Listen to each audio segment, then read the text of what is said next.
Well, good evening, everyone. First and foremost, thank you guys all for coming out tonight. It's a gorgeous day for drinking whiskey, right? And again, what is it? We're going to go over 5 whiskeys today. We're going to have them paired up with 5 different courses.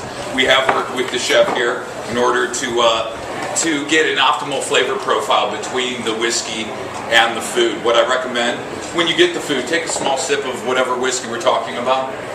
Take a bite of that food and then go back and revisit the whiskey. You're going to find that the whiskey changes the flavor of the food and vice versa. We're going to start off here. What is whiskey?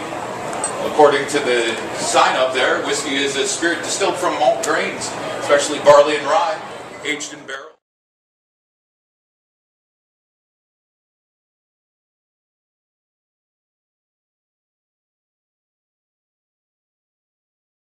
How's whiskey made?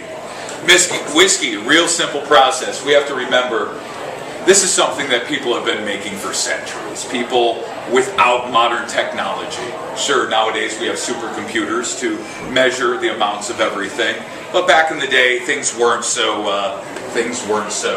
technologically advanced.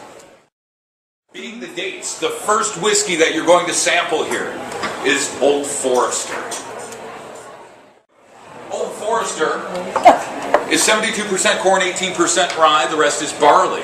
With that much rye, you're going to get pepper up front. I figured the play of the dates and the sweetness would be a nice little dance back and forth with that rye. Sweet dates, pepperiness.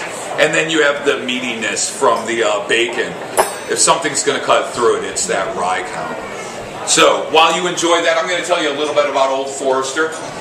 Old Forester was started by a man named George Garvin Brown. Patrick and I work for Brown Foreman.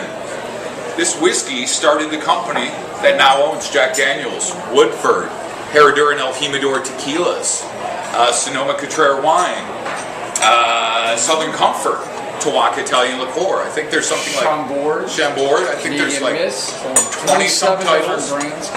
So it all started with this. When George Garvin first started off, he worked for a medical distribution company. Back then, there was no Pfizer. Back then, your medicine came in a barrel.